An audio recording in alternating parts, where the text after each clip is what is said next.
Au début, quand on fait tous les stages du cursus, qu'on souffre, qu'on marche, qu'on en a marre et tout, faut se dire que voilà, dans tous les cas, on va s'endurcir et que même si ça dure 3 semaines, 1 mois, 2 mois, 6 mois, dans tous les cas, c'est rien dans une vie et qu'il faut pas lâcher.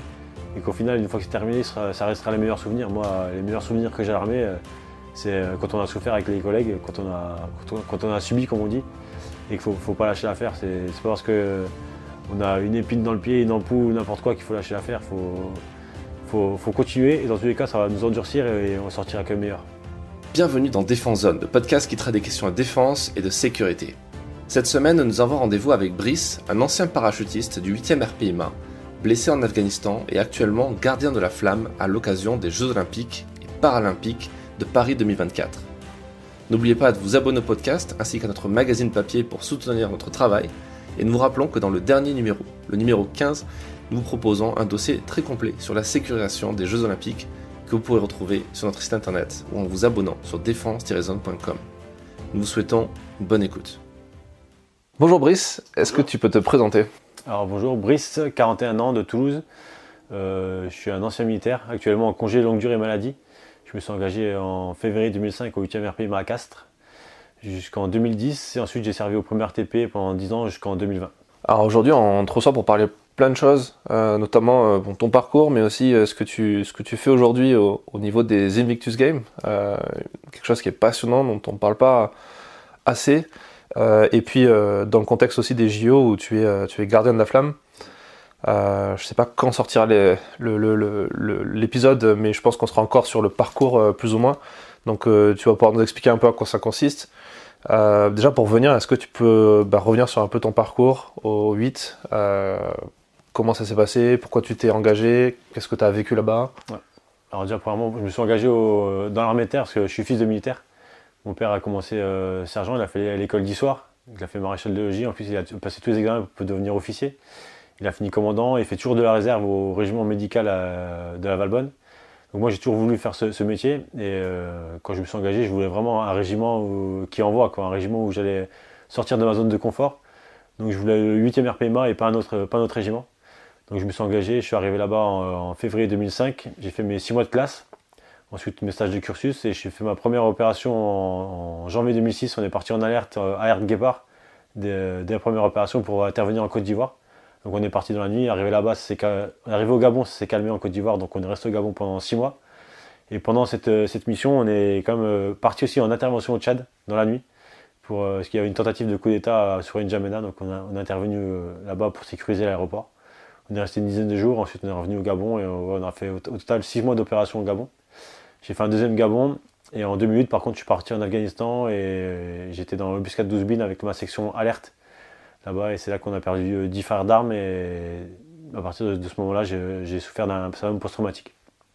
Ouais, c'est à ce moment-là que beaucoup de Français ont découvert ce qu'on faisait en Afghanistan et il y a cette image complètement lunaire aux Invalides avec tous les cercueils et Sarkozy devant en fin d'été. Comment toi tu l'as vécu Est-ce que tu nous en parlais un petit peu Oui, il n'y a pas de souci. Nous on était là-bas. En fait, quand on était au 8e RPIMA, quand on dit qu'on va en Afghanistan, en fait, nous on était contents parce qu'on allait faire vraiment notre métier, quoi. C'est, comme on dit, c'est aller au carton, c'est quand on est en régiment d'infanterie, c'est ce qu'on veut et tout. Et voilà. Mais quand ça arrive, nous, déjà, notre régiment était divisé en deux parties, on va dire. Il y avait deux compagnies à Ankapissa. Et nous, on était en survie et on avait toujours des nouvelles de ceux qui étaient en Capita et ils nous disaient que ça cartonnait presque tous les jours là-bas, ils n'arrêtaient pas de ticker. Et nous, on se disait, mais putain, c'est pas possible, nous il se passe rien et tout aussi, limite on disait c'est nul, quoi.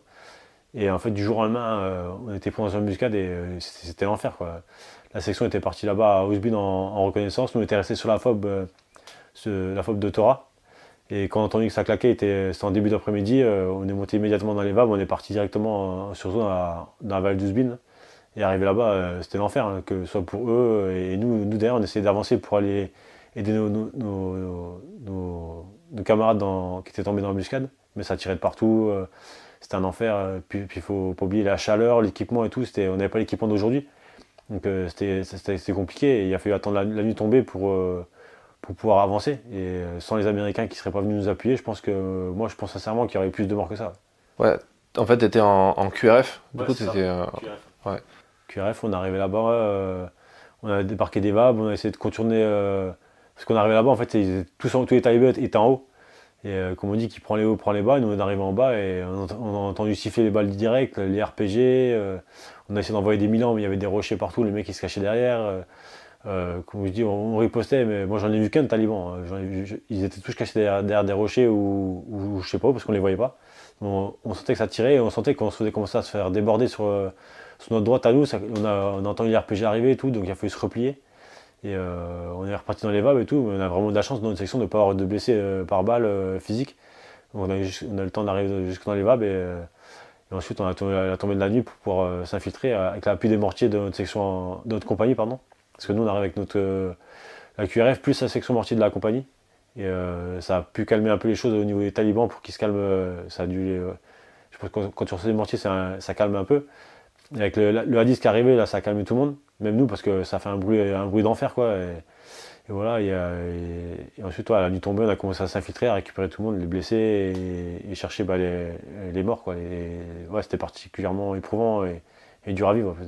Surtout quand le nombre, c'était hallucinant, quoi. On s'attendait pas à ça. On était préparés, on a fait beaucoup de préparation, de camp et tout, mais quand ça nous arrive et que ça touche nos potes proches qu'on connaît tous les jours, qu'on côtoie tous les jours, qu'on a vu la veille, qu'on a discuté et tout, c'est horrible, quoi. Là, t'avais quel âge? J'avais 25 ans. Ouais, super jeune pour voir tout ça. Hein. C'est dur, bah, même comme ceux qui ont été pris vraiment dans l'embuscade, ils étaient encore plus jeunes que nous. C'était la plus jeune section de la compagnie. Mais ouais, 25 ans, en fait, moi je dis, j'ai fait 3 ans d'armée pleinement et depuis j'ai continué l'armée, mais en étant ailleurs, quoi. J'étais là, mais j'étais pas là, quoi, en fait. Je subissais tous les jours en allant au boulot. J'ai voulu continuer, tout le temps continuer, parce que c'est une fierté de porter le treillis et le béret rouge de parachutiste, c'est une fierté. Mais je sais que le matin, ouais, c'était compliqué. Plusieurs fois, j'ai appelé mon régiment pour dire ouais, j'ai un problème de ballon d'eau chaude, j'ai un problème de ci, de ça, pour pas aller au boulot, quoi. Et ouais, c'était compliqué. Ouais. Et à ce moment-là, t'as commencé à en parler du fait que tu avais les mots sur ce que tu avais ou Bah ça moi, a mis du temps? j'ai eu la chance, moi, justement, d'être déclaré PTSD dès le lendemain, on va dire. Parce que dans la fois, ils m'ont vu que je pleurais et tout, donc le médecin a demandé que j'aille le consulter et ils m'ont déclaré syndrome post-traumatique immédiatement. Même si c'était pas connu, moi je savais même pas de quoi il me parlait. Hein. Syndrome post-traumatique, personne ne connaissait ça en 2 minutes, c'était pas connu du tout. Et moi, quand il m'a dit ça, je dis mais c'est quoi ce truc là? Je sais pas. Enfin, après, je sais que j'étais mal dans ma peau. Après, il a décidé de m'évacuer à Kaboul pour que je voie un psy qui était venu en urgence de Paris. Et je suis resté hospitalisé à Kaboul une dizaine de jours. Et après, on a décidé de m'évacuer sur le Val-de-Grâce à Paris pour être hospitalisé à Paris une dizaine de jours. Il y avait que toi ou vous étiez plusieurs dans ce cas-là? Dans ma section, on était 3. Et un autre d'un autre régiment qui était présent sur l'embuscade, on était 4 à rentrer, mais 3 de ma section. D'accord. Et vous aviez les mêmes symptômes en quelque sorte? Ouais. C'est un post-traumatique. Ok. Tu as été pris en charge par la CABAT, c'est ça? Dès que je suis rentré au Val-de-Grâce, il y a une référente de la cellule de blessés de l'armée de terre, la CABAT, qui est venue me voir. Dès qu'on est blessé, en fait, on a un référent ou une référente attribuée et qui vient vers nous pour savoir si on a besoin d'aide pour les familles, pour pouvoir les loger et tout. Mais encore, je répète, c'est le début de tout ça. Et je pense que avant, il y avait des dracars, il y avait des morts aussi en Afghanistan avant, mais autant comme ça du jour au lendemain, je pense que c'était une première pour eux.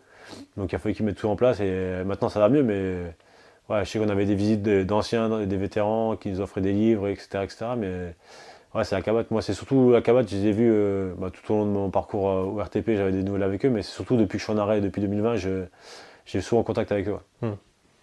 C'est vrai que Ouzbin, ça a été le point de départ de plein de changements dans l'armée, que ce soit sur le point tactique, matériel, mais aussi du coup prise en charge des blessés.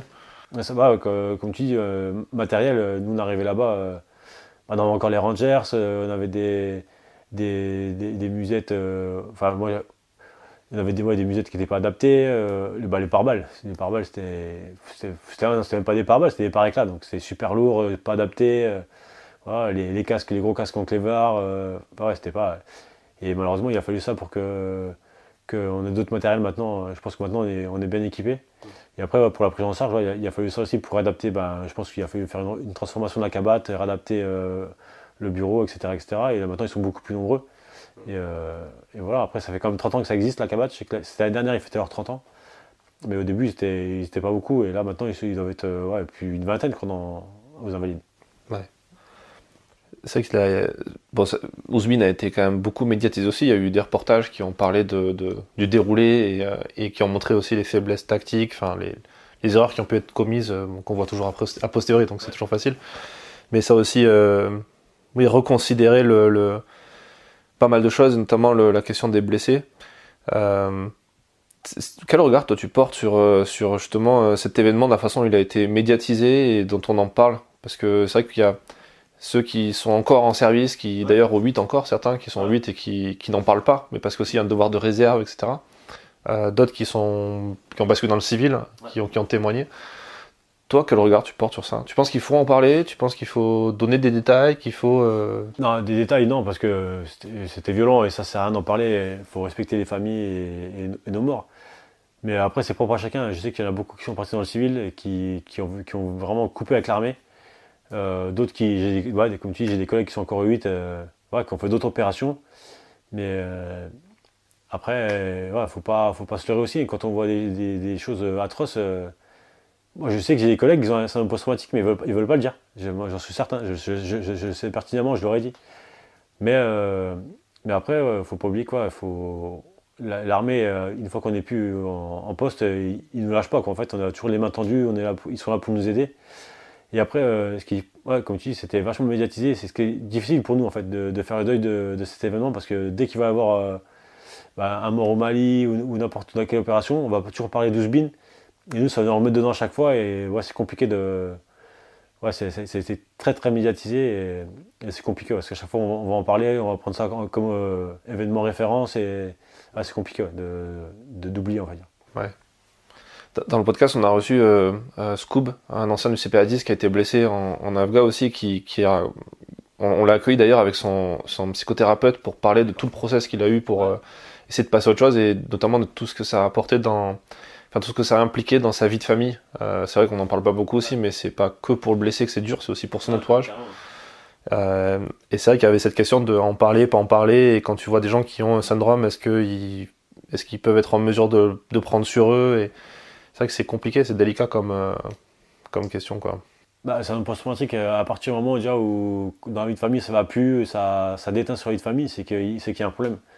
Moi je sais que avec ma femme au début j'ai failli divorcer, me séparer 50 fois parce que c'était horrible. Et puis au début j'étais violent, sans la taper, mais j'étais violent dans mes mots, dans mes gestes, je faisais mine d'aller vers elle. C'était au début, quand je suis rentré de 2010, 2012, c'était violent quoi. Je m'énervais pour un oui, pour un non. Même avec le suivi, c'est très dur. Et mes enfants, je les ai eu très tard parce qu'au début, je voulais pas d'enfants, je supportais pas les bruits. Même aujourd'hui, je souffre d'hyperacousie. C'est des trucs qui viennent. C'est en parlant avec la psy, je me dis, j'ai du mal avec le bruit et tout. Elle me dit, ouais, non, ça existe avec les syndromes post-traumatiques, il y a des hyperacousies, des acouphènes, etc. Faut en parler. Mais il y a plein de symptômes et c'est propre à chacun. Il y a des gens, ils vont vouloir en parler pour évacuer le mal. D'autres, ils vont garder ça pour eux. D'autres, ils vont garder ça pour eux parce qu'ils ont honte d'en parler, mais ça va être pire que tout parce qu'à un moment donné, ils vont péter un câble et il n'y aura personne pour les soutenir. Et voilà, faut prendre soin de la famille. Et comme je dis souvent, moi, la famille, c'est les dommages collatéraux de la blessure. Nous, on a choisi d'être militaire, ok. Bon, on n'a pas choisi d'être blessé, mais ça fait partie des risques du métier. Mais la famille, déjà, on est souvent absent. Et si en plus, quand on rentre, on a changé, on n'est plus le même. Moi, je sais que je suis rentré à Afghanistan, mais j'ai une partie de moi qui est restée là-bas. Je ne serai plus jamais le même.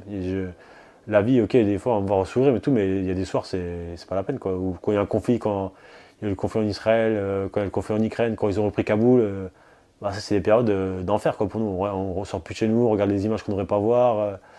C'est compliqué, c'est un post-traumatique. C'est une blessure invisible, donc la plupart des gens me disent, ouais, non, mais lui, il va bien. Moi, ça m'a déjà arrivé plus d'une fois. J'ai essayé de m'inscrire dans un club de sport, je dis, ouais, je suis blessé de guerre, etc. Le mec, il me regarde de haut en bas, il dit, mais t'as rien, toi.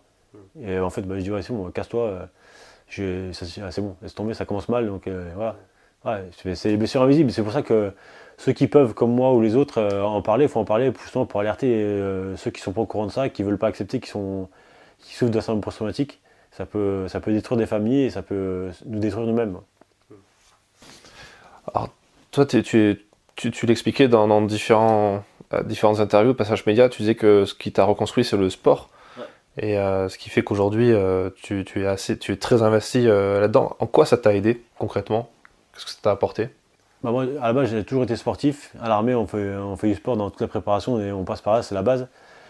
Mais moi, en fait, depuis tout petit, j'aime le sport. Je faisais beaucoup de foot. Ouais, dès qu'il y a un truc dès qu'on peut transpirer, travailler le cardio, ça m'a toujours plu.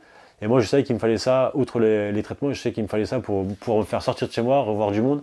Il y en a, comme je dis, ça peut être le chant, d'autres qui vont écrire des livres, d'autres jardinage ou n'importe quoi, ou le théâtre. Moi, c'est le sport et je sais que j'en ai parlé beaucoup à ma référente de la cellule DWC de l'armée de terre, la Cabate.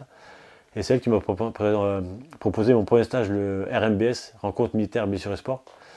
Et c'est là qu'il nous propose, avec le Centre national des sports de la défense, il nous propose de refaire du sport, des jeux collectifs, revoir du monde. Et ouais, déjà, ce premier stage fait du bien, parce que déjà, moi, j'ai rencontré des gens que je connaissais des anciens du 8 ou des anciens du RTP. Et on peut remettre le pied à l'étrier au niveau du sport, ressortir chez nous. Et après, une fois qu'on est dedans, il y a plusieurs stages. Il y a des Victoriam, c'est tous les 2 mois, on part aux 4 coins de la France faire. Ça peut être du parapente, du karting, de la plongée, par exemple, à Saint-Jean-de-Luz, peu importe. Et ça permet de nous revoir et de sortir de chez nous de temps en temps. Et après, si on veut passer à la compétition, il y a soit les trials avec la Cabate aux États-Unis, ou soit les Invictus Games créés par le Prince Harry avec le Centre national des sports de la défense. Et moi, j'ai eu la chance de partir aux trials avec la Cabate l'année dernière, en 2023. Ça se passe au Camp Pendleton aux États-Unis, avec les États-Unis, l'Italie, les Pays-Bas, je crois, l'Angleterre, enfin plusieurs pays. Et moi, j'avais remporté 3 médailles en natation, 1 médaille en basket fauteuil. Et ouais, c'est permis de rencontrer d'autres blessés aussi, d'autres nations.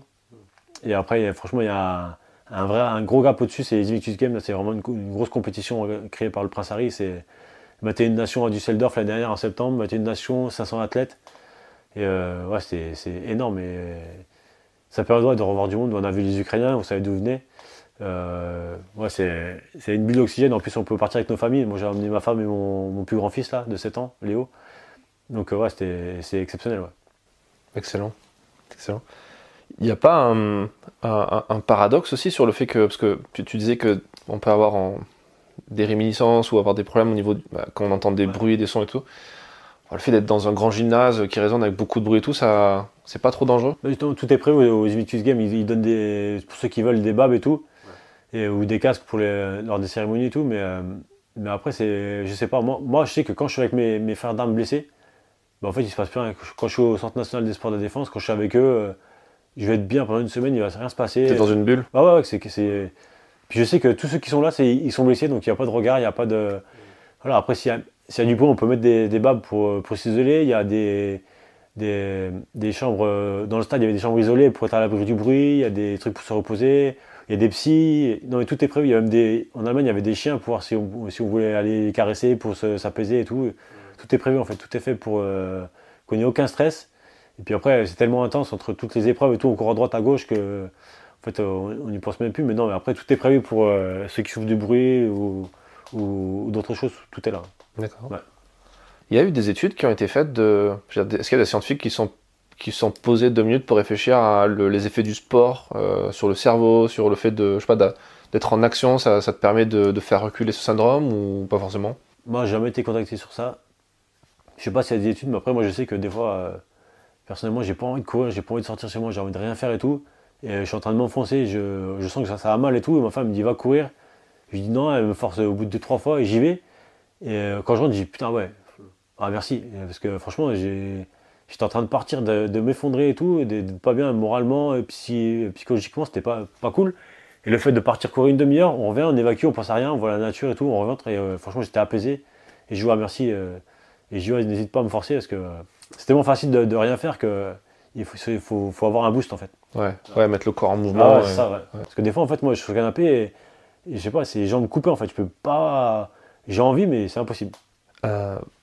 Pour venir sur les Invictus et les Trials et tous ces événements où tu côtoies d'autres blessés, d'autres armées, est-ce que tu vois des similitudes dans la façon de gérer tous ces nouveaux handicaps en quelque sorte? Est-ce qu'il y a tu vois, on a l'image on a l'image. Nous on a pu le voir aussi en reportage quand on est sur une zone de guerre, il n'y a plus vraiment de logique de spécificité nationale. T'es un soldat comme les autres et t'as des ordres et même si l'équipement est pas le même, la façon de faire est la même. Pour les blessés c'est pareil. Tu as remarqué que tu serais incapable de dire que tel blessé vient de tel pays, ou tu vois ce que je veux dire? Est-ce que sur une compétition, quand tu es avec des Américains, des Anglais, des Allemands, des Ukrainiens, tu vois ce dénominateur commun?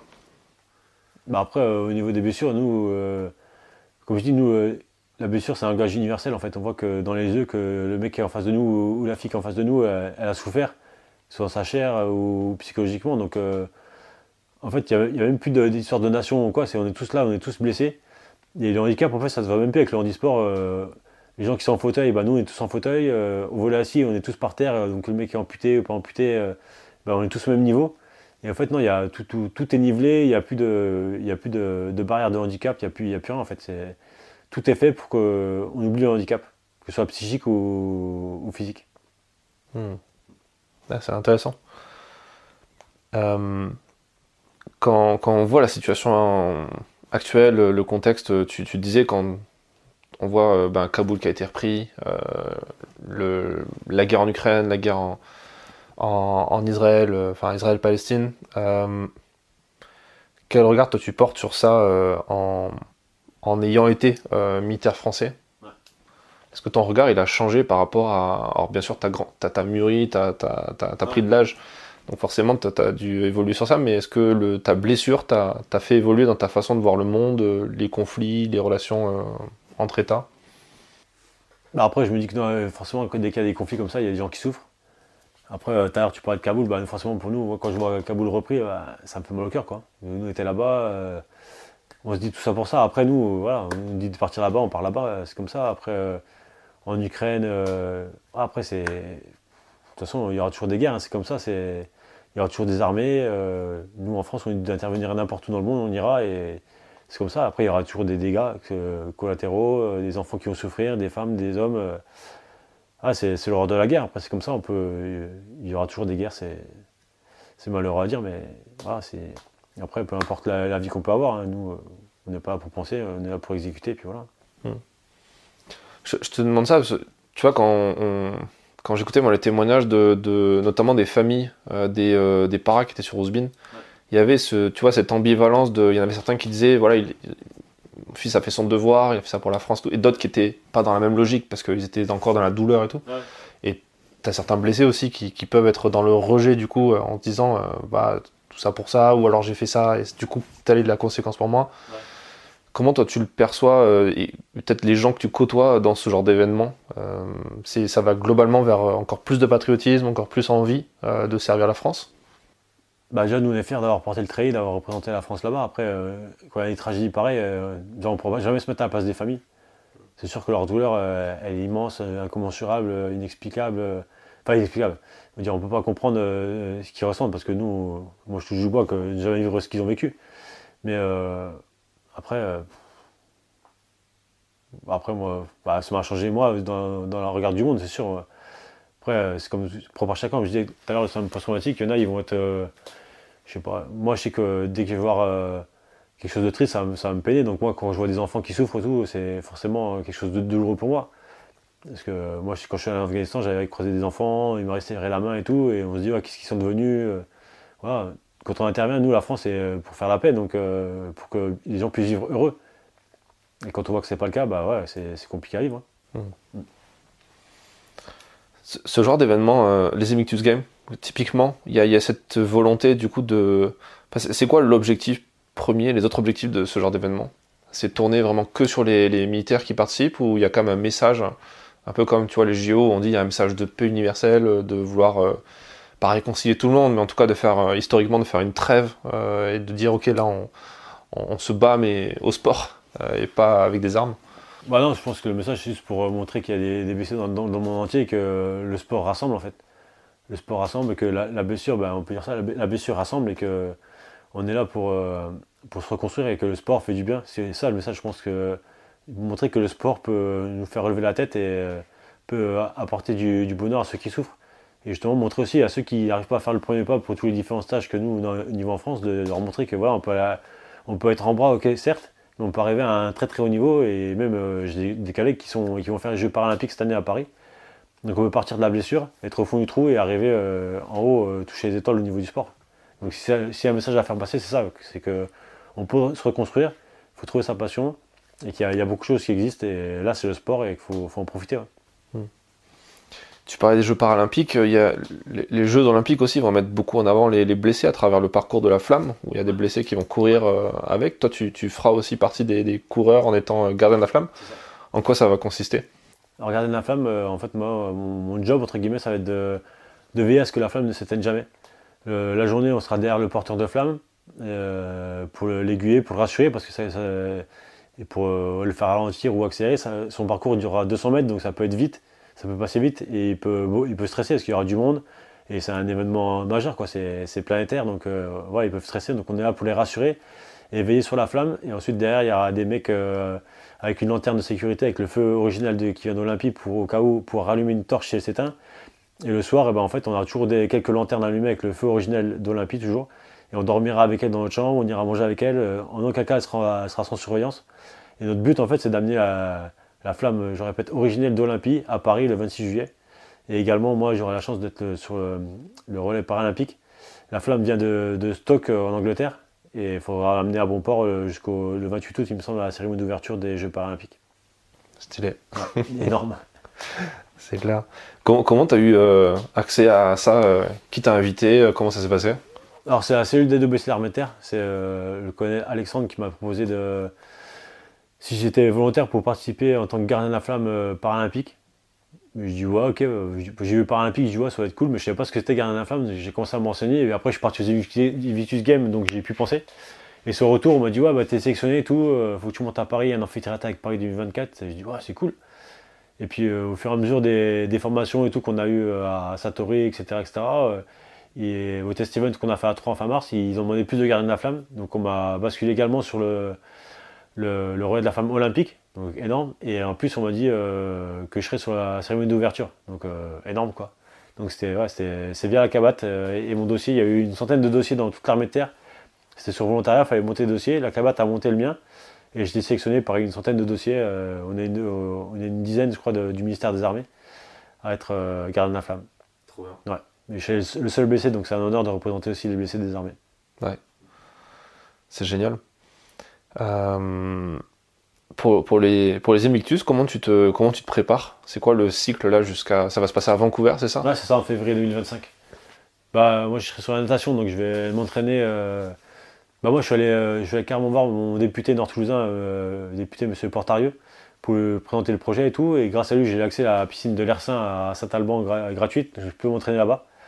Et ensuite, tout ce qui est sport co, c'est lors des entraînements au Centre national des sports de la défense. On va dire, on fait une semaine tous les 2 mois, on va dire là-bas.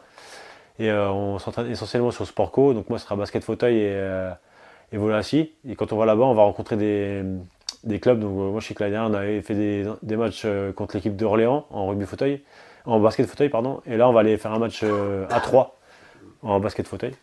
Et aussi, on a aussi des échanges avec la délégation belge qui viennent souvent s'entraîner avec nous. Donc on joue contre eux au volley assis. Et le rugby fauteuil s'entraîne avec le Stade français à Paris. Est-ce que tu aurais des anecdotes à nous partager des derniers Invictus que tu as pu faire? Qu'est-ce qui t'a marqué? C'est quoi le souvenir le plus fou que tu ramènes de là-bas? Il y en a plusieurs. Moi déjà, de voir ma famille, ma femme et mon fils avec moi. La princesse Meghan qui lit une histoire aux enfants avec mon fils qui était là, on a pris une photo avec ma femme et tout. Ils avaient organisé des jeux pour les enfants et c'est le prince Harry et Meghan qui ont remis une médaille à mon fils. C'est énorme. Après, pour ceux qui ont vu la série Netflix sur les Invictus Games à La Haye, on voit qu'à un moment donné il y a une Ukrainienne qui a été faite prisonnière par les Russes. Elle n'avait pas pu participer aux Invictus Games à La Haye. Et elle était présente avec nous à Düsseldorf dans notre hôtel, donc on a pu la voir et c'était énorme. Tout le monde la voyait, tout le monde prenait photo avec elle, tout le monde nous faisait des câlins. On était vraiment heureux de la voir. Et après, sinon, le souvenir, c'est notre première médaille en sport collectif français en basket fauteuil. On est arrivé en finale contre les États-Unis. On a joué devant un stade plein et devant Meghan et Harry. On a fait une médaille d'argent. C'était historique. C'est la première fois que un sport collectif français ramenait une médaille des Invictus Games. Donc c'était énorme. C'est exceptionnel de ramener une médaille là-bas. Elle est dans mon salon. Tel un athlète de haut niveau, alors que je ne suis pas un athlète de haut niveau, mais c'est énorme quoi. Puis mon fils a pu voir ça, donc c'est super. Et là, j'espère qu'à Vancouver, je pourrai emmener ma femme et mes 2 enfants. Trop bien. Trop bien. ce genre d'événement, c'est aux États-Unis, au Canada, enfin dans le milieu dans les pays anglo-saxons plus largement, ça a l'air beaucoup plus évident. On va dire le côté patriotique, aimer son armée, etc. Ouais. On a un peu plus de mal en France quand on regarde un petit peu. Tu expliques comment toi ça? Et comment tu penses qu'on peut s'inspirer? Est-ce que tu penses que c'est possible en France d'avoir cet état d'esprit-là? C'est impossible, mais je pense qu'il y a du boulot encore, hein. Il y a du boulot. Je sais que le bleuet de France se fait beaucoup pour faire parler justement du bleuet et montrer que voilà, ne pas oublier les anciens de 14-18, 39-45, mais aussi des BC actuels. Là, parce que les gens n'imaginent pas qu'il y a encore des militaires qui vont se battre à l'étranger pour les valeurs de la France, pour défendre notre pays et pour qu'on puisse vivre heureux dans notre beau pays.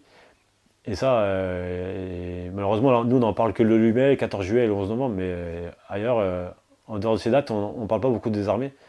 Donc c'est pour ça, moi aujourd'hui, j'ai la chance d'être sélectionné une deuxième fois pour les Invictus Games au Canada et d'être le capitaine de cette délégation. Donc je profite de cette opportunité-là pour parler des Invictus Games dans tous les interviews que je vais faire. Et voilà, il y a les JO, mais je pense qu'en fin d'année, je vais mettre les bouchées doubles pour qu'on ne parte pas tout seul, entre guillemets, à Vancouver et qu'on parle des blessés et que montrer aux Français qu'il y a des blessés partout dans les quatre coins de la France et qu'il y a des gens qui souffrent parce qu'ils sont battus pour les valeurs de la France et pour qu'aujourd'hui ils puissent vivre heureux en France. Bon, en tout cas, nous chez Défense Zone, on suivra ça et on en parlera sur nos réseaux. Comme on prend plaisir à parler à chaque fois des initiatives qu'on trouve importantes et notamment concernant les blessés où voilà, c'est important d'en parler, c'est clair. Comment tu penses qu'on peut améliorer ton point de vue, le lien armée-nation, sachant que c'est un peu vague, c'est un truc qui est tout le temps très institutionnel et c'est toujours très compliqué d'expliquer au grand public ce que ça pourrait être, parce que c'est vrai que 14-18 c'est quand même assez loin. Ouais, bien sûr. Même là, le 8 mai qu'on vient de passer, c'est sur la capitulation allemande. Enfin, quand on voit certains médias qui parlaient d'amnistie, on comprend qu'il y a des petits soucis de culture générale et d'histoire, mais en même temps c'est loin. Ouais. Comment on fait pour raviver justement cette flamme du souvenir continuellement? Bah justement, c'est en n'oubliant pas nos anciens. Là, par exemple, il y aura le 80e anniversaire du débarquement, c'est en faisant des cérémonies, en faisant des reportages. Voilà, et sur les anciens et sur ceux d'aujourd'hui, et de ne pas oublier qu'il y a des Français qui sont toujours en opération, que ce soit en Afrique ou prépositionnés en Roumanie, au plus près du conflit ukrainien. Et voilà, après, il y a tout ce qui est classe défense, on en parlait tout à l'heure, classe défense. Moi, je sais que je suis intervenu 2 fois auprès de classe défense, et ça, c'est une très belle initiative de pouvoir parler aux jeunes de 3e, de leur montrer qu'il y a des blessés, il y a des militaires qui se battent pour la France. Si on peut leur donner des idées pour s'engager, s'ils ont des questions à nous poser, on peut répondre avec plaisir. Mais ouais, commencer à en parler aux plus jeunes, pourquoi pas dans les cours, dans les livres d'histoire, montrer les conflits auxquels on a participé. Et pourquoi pas venir à notre rencontre, rencontrer les blessés. On a eu aussi une classe défense l'année dernière qui est venue nous rencontrer à Düsseldorf, une classe défense du nord de la France. Et ils sont venus nous faire des interviews et tout, et on a trouvé ça intéressant, que ce soit pour eux ou pour nous. Et non, après, faut en parler, c'est sûr que là, après, là, il y a la période des Jeux Olympiques, mais je pense que pour la fin de l'année prochaine, il y a quelque chose à faire, nous, pour les Invictus Games. Il y aura le 11 novembre, il y aura d'autres opportunités d'en parler. Et ouais, axer aussi le fait de rencontrer les classes défense, rencontrer les militaires, venir dans les régiments, c'est ce qu'ils font déjà actuellement. Mais parler plus de ces classes défense que c'est assez méconnu en France. Ouais. Ah, c'est vrai. Pour revenir un peu sur le lien entre le sport et l'armée aussi, tu l'as dit, quand on est militaire, on fait beaucoup de sport. C'est un peu ton corps et ton outil de travail, donc c'est on commence logique. la journée par le sport, dans tous les cas. Et en même temps, on a l'impression que la relation inverse n'est pas forcément plus réelle, dans le sens où il y a c'est quand même assez divisé, en tout cas dans le sport professionnel, même si on voit de plus en plus l'équipe de France de rugby, par exemple, s'entraîner avec la Légion étrangère ou ce genre de trucs. Ouais. Mais on sent que c'est assez épisodique. Déjà, est-ce que toi tu le ressens ça? Qu'est-ce que tu en penses de ça? Je ressens oui et non, parce que moi, vu que je suis aux Invictus Games et que je suis au Centre national des sports de la défense, on rencontre souvent les champions de l'armée des champions, justement, qui regroupent les athlètes de haut niveau, qui représentent les armées au plus haut niveau. Il y aura beaucoup d'athlètes de l'armée des champions au niveau des Jeux Olympiques et Paralympiques aussi. Donc moi je les côtoie, pas régulièrement, mais la dernière, je sais que j'avais assisté en inclusion au championnat du monde militaire de triathlon. J'ai rencontré dans le Coninx, il y avait qui Mathilde Gauthier, etc. Il y avait des athlètes de haut niveau. J'ai rencontré aussi Margot Pinault, qui est championne de judo. Non, après, il y a pas mal de rassemblements. Mais il y a quelques jours en arrière, on était aux Invalides pour une cérémonie des drapeaux olympiques. Il y avait une bonne partie des athlètes de l'armée des champions qui étaient présents en treillis. Voilà, après, pour tout ce qui est partage, bah ouais, après, le rugby, ouais, comme tu disais, il s'entraîne avec la Légion étrangère. À Castres, je sais qu'il y a beaucoup le CO qui va faire des stages avec le 8e RPIMA. Le stade toulousain aussi est pas mal au niveau des régiments avec le RISLP de Balma. Mais après, ouais, mais après aussi, il y a le Bleu de France où le 11 novembre, ils vont faire des maillots, ils vont faire floquer les maillots de Ligue 1, de footballeurs de Ligue 1 et de Ligue 2 aussi, il me semble, avec le Bleu de France. Donc ça commence à venir avec le champion du monde Franck Leboeuf là, qui représente le Bleu de France. Ça commence à venir, ça va mettre du temps, mais c'est déjà mieux qu'avant quand même, je trouve. Ouais. Qu'est-ce que tu as appris, toi, à titre personnel, de toutes ces expériences quand tu regardes un peu dans le passé, comme ça, ton parcours dans l'armée, cette blessure, cette reconstruction, toutes ces étapes par lesquelles tu as dû passer et aujourd'hui tout ce que tu vis? Est-ce qu'il y a des enseignements que tu tires de tout ça et que tu aimerais repartager aux gens qui nous écoutent? Que ce soit des jeunes qui veulent s'engager ou des gens qui nous écoutent, qui ont envie de progresser dans leur vie? Ah bah sûr, après, moi je dirais que quand je me suis engagé à l'armée, j'avais un rêve, c'est de faire carrière, une vraie carrière, de partir à droite à gauche aux quatre coins du monde. Et que tout s'est arrêté au bout de 3 ans avec ma blessure, quoi. J'ai quand même continué l'armée, mais c'était plus le même homme.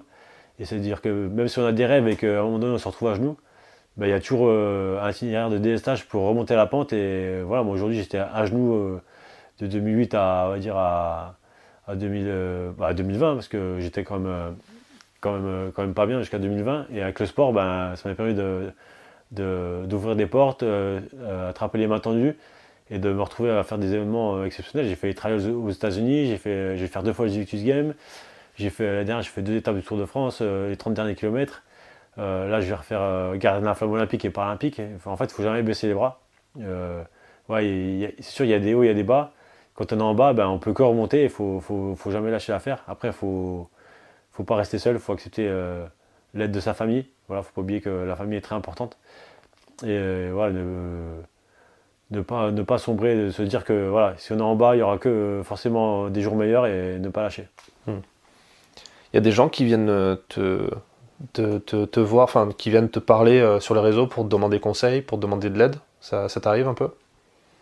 Non, pas encore, parce qu'après les réseaux, moi c'est les réseaux privés. Après j'ai une page Instagram où j'ai créé une équipe de BC. Là, on a fait 24 heures de triathlon pour les BC de l'armée de terre il y a 2 ans.